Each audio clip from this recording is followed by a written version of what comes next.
Your family now, pay your share, my mother-in-law declared at the family meeting, demanding half my income.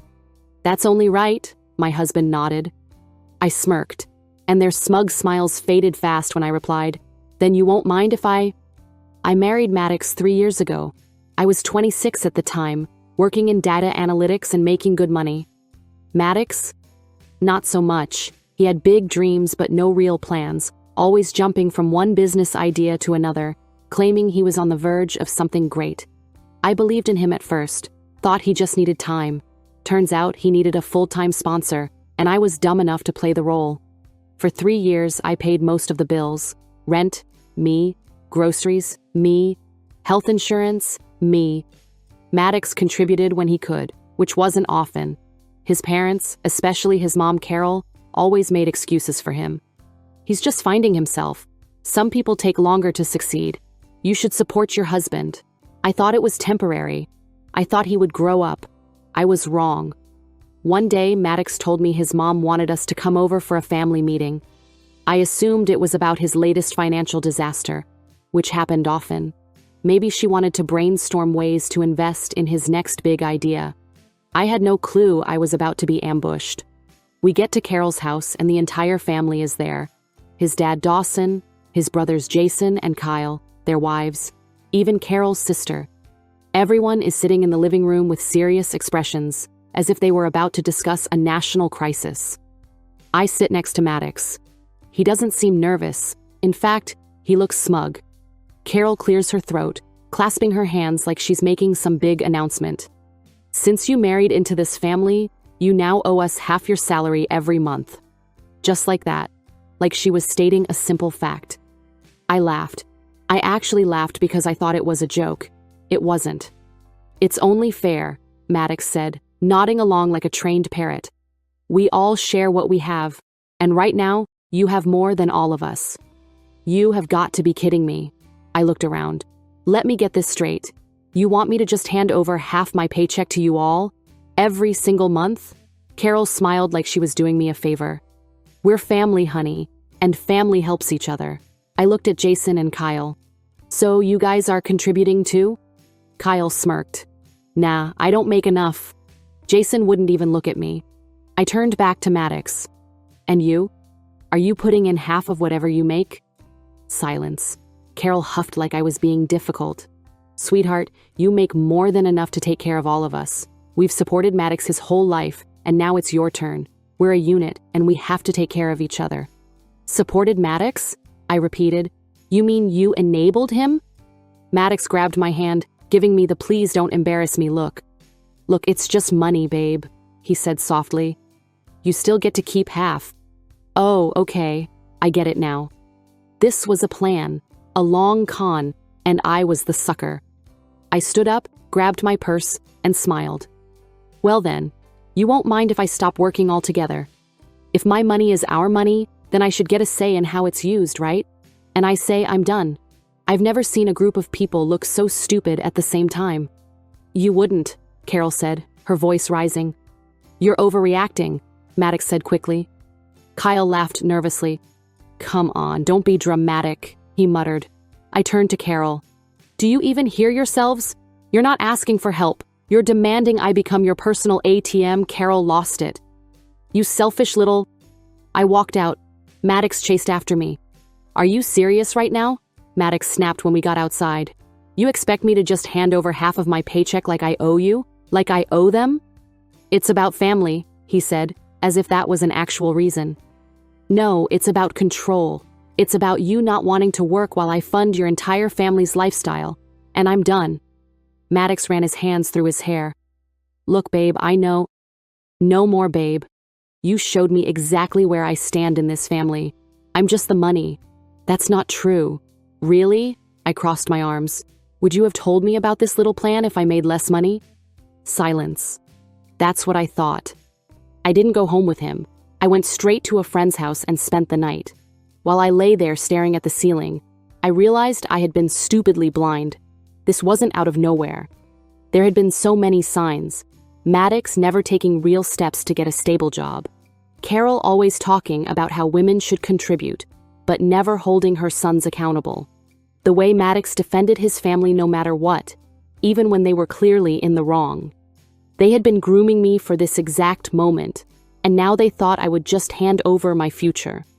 Number not happening.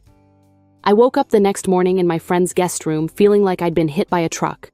My phone was blowing up. 10 missed calls from Maddox, 5 from Carol, a string of texts that went from "let's talk" to full-blown threats. I ignored them all. I wasn't ready to deal with them yet, not until I had a plan.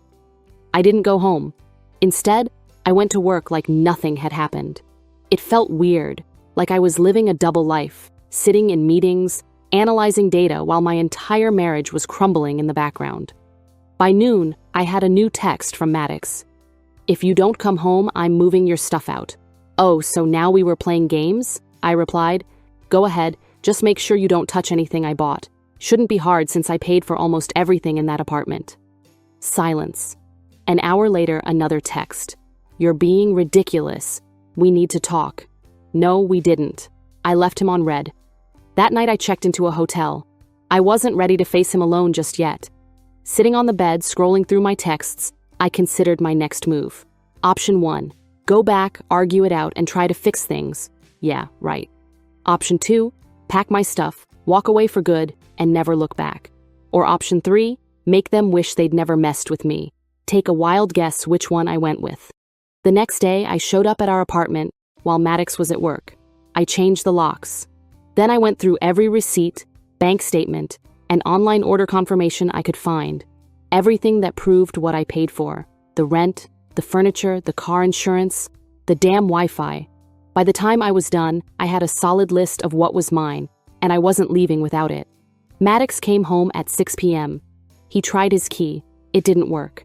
I opened the door just enough to see his stupid, shocked face. "What the hell is this?" "I pay for this apartment," I said. "If you want in, you can ask nicely, or better yet, get your own place." His face turned red. "You're insane." "No, I'm just done being used." "You can't do this." "I already did." He shoved the door, trying to push past me, but I had a surprise waiting. My friend Sam stepped into view. Sam is ex-military, built like a tank, and she doesn't take crap from anyone. "I'd rethink that, buddy," she said, crossing her arms. Maddox froze. Sam smiled. "We're just here to collect her things, you know, since she's the one who actually paid for them." Maddox looked ready to explode. "You're ruining everything." "No," I corrected. "You did that all by yourself." As expected, Carol got involved immediately. She called me that night, screaming, "You locked my son out of his own home?" "No, I locked myself into my home. You're trying to destroy this family." "Funny, I thought this family was all about helping each other. Where's my help, Carol?"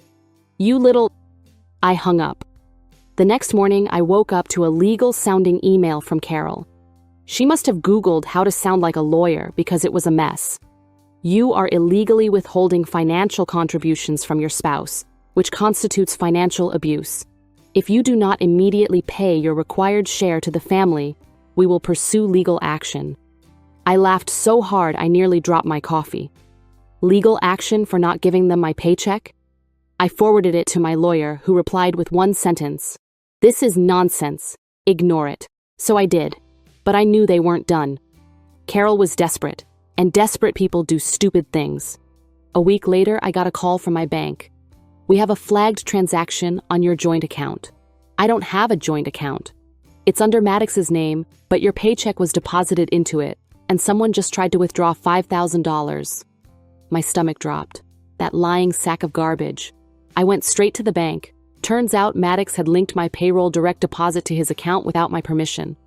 I sat across from the bank manager, who was already suspicious. "Can you prove you didn't authorize this?" Oh, I could prove it. I pulled up emails, texts, and screenshots. Maddox had no access to my work accounts. There was no written authorization. This was fraud. "Would you like to report this as identity theft?" the manager asked. I smiled. Yes, I would. When Maddox found out I froze the account and filed a fraud claim, he lost it. "You just ruined me." "No, you ruined yourself." Then he played his last pathetic card. "I love you. We can fix this. You stole from me. You let your family treat me like an ATM. There's nothing left to fix. After filing the fraud claim, I cut all financial ties with Maddox. New bank account, done, credit cards, locked, payroll direct deposit, changed. Maddox was officially on his own. I expected more texts, more threats, maybe some dramatic tantrums. What I wasn't expecting was what happened next. A week after shutting Maddox out, I got a letter in the mail. It was divorce papers, but something was off. First, I hadn't filed for divorce yet. Second, the papers listed a financial agreement I never agreed to. I had to pay Maddox $2,500 a month in spousal support, cover his health insurance, and surrender 50% of my savings. I stared at the papers. Was this some kind of joke? No lawyer would ever draft something this one-sided unless Maddox and Carol faked them. I called the courthouse. No record of a divorce filing. They forged the documents. I texted Maddox. Nice try. Those papers are fake. No response. So I did what any sane person would do. I took the papers to a real lawyer. The moment he looked at them, he laughed. This isn't just fake, it's illegal. Did they think you wouldn't check? Apparently, yes, they did. With my lawyer's help, I filed a lawsuit against Maddox and Carol for fraud and attempted financial coercion. Fraud for forging legal documents, financial coercion for trying to extort money from me. I also filed a separate police report. Maddox wasn't just lazy, he was a criminal. Carol wasn't just controlling, she was an accomplice. They thought they could trap me. Instead, they backed themselves into a corner. 2 weeks later, Maddox called me in full panic mode. You need to drop the charges. Why would I do that? The cops came to my job. They questioned me in front of my boss. Maybe you shouldn't have committed fraud? Maddox had never faced real consequences before. Carol had always bailed him out, but this time no one could save him. Carol tried. She showed up at my job, stormed into the lobby, and started screaming about how I was ruining her son's life. Security had to escort her out. Her last words before they dragged her away. You'll regret this. She was right, because the next thing she did changed everything. A week after her meltdown, I got a call from an unknown number. It was Maddox's landlord. I'm calling because I understand you were financially responsible for Maddox's rent. No, I wasn't. That's strange. Your name is listed as the co-signer on his lease. What? I had never signed anything for Maddox's apartment, which meant he, or Carol, had forged my signature again. I asked the landlord to send me a copy of the lease. Sure enough, my signature was on it, but it wasn't mine. Carol had faked it. This wasn't just fraud, this was identity theft. At this point, I had enough evidence to bury them. I filed another police report. Carol got a visit from the cops. This time, she didn't storm into my job or threaten me over the phone. She went silent. Why? Because she knew. She had dug her own grave, and I was more than happy to let her fall into it. Maddox finally broke. One night I got a text from an unknown number. It was him. I'm sorry. For what? Everything. I stared at the screen. I should have felt something, but I didn't, because I knew this wasn't real regret. Maddox wasn't sorry for what he did. He was sorry for getting caught. And I was finally free. After Maddox's pathetic attempt at an apology, I knew I was on the home stretch. The fraud charges against him and Carol were pending investigation. The cops had already questioned both of them, and things were looking bad, really bad. Carol, who had spent years controlling everyone around her, was now in panic mode. She wasn't as powerful as she thought. And Maddox, he was spiraling. Then the biggest revelation came out. One evening, I was sitting on my couch, going through my emails, when a new one popped up. Subject line, urgent. You need to see this. It was from a woman I didn't recognize. Hey, I don't know if you remember me, but I dated Maddox a few years ago. I just found out about everything going on, and I think you need to know something. Attached were a series of screenshots, text messages between Maddox and Carol, bank statements with payments labeled mom loan repayment, a legal document with my forged signature, and, worst of all, a contract with my name on it agreeing to financially support Carol for 5 years. It was dated before Maddox, and I even got married. Meaning, this was their plan all along. I wasn't the wife, I was the retirement plan. I didn't text Maddox. I didn't call. I went straight to Carol's house. When she opened the door, her fake smile dropped instantly. You need to leave. I stepped inside anyway. You want to explain this? I said, holding up my phone. Her eyes darted to the screen, the messages, the contract, the proof. She swallowed hard. For the first time, she looked nervous. I don't know what you think you found, but… Drop the act, Carol, I snapped. You planned this. You planned all of this. Before we were even married, you were setting me up to bankroll your pathetic family. She opened her mouth to deny it, but then Maddox walked in. His face went white. What's going on? Ask your mother, I said, still holding up my phone. He glanced at the screen and his entire body stiffened. Busted. Carol tried to recover. That's old. That's not what it looks like. It's exactly what it looks like, I shouted. You knew. I turned to Maddox. You knew she was using me, and you went along with it. He couldn't even look at me. Say it, I dared him. Say it to my face. Say you didn't know. Silence. That was all the confirmation I needed. You're a liar, a con artist, a coward. My voice was shaking with anger. I spent years thinking you were just lost, just trying to find yourself. But no, you knew exactly what you were doing. He finally snapped. What was I supposed to do? Maddox yelled. You had everything, a career, money. Mom was struggling. I had nothing. So instead of being a man and working for your own life, you decided to steal mine? Carol jumped in. Don't talk to him like that. He's your husband. Not anymore. She froze. What? I'm done. I already started divorce proceedings. I'm taking back everything that's mine, and after this fraud case goes through, you and your son can rot together. Carol screamed. Maddox begged, but I walked out and never looked back. A few weeks later, the fraud case wrapped up. Maddox was charged with identity theft and fraud. He got probation and a record, which meant getting a job was going to be a nightmare. Carol was forced to pay fines for forging legal documents. She tried to fight it in court, but the judge saw right through her lies. Their entire family fell apart. Jason and Kyle, who always laughed at my expense, turned on Maddox when he couldn't mooch off me anymore. And me? I thrived. Got an even better job. Moved to a new place without a single toxic leech around me. Met someone new. Someone who actually respects me. And the best part? I never had to deal with them again.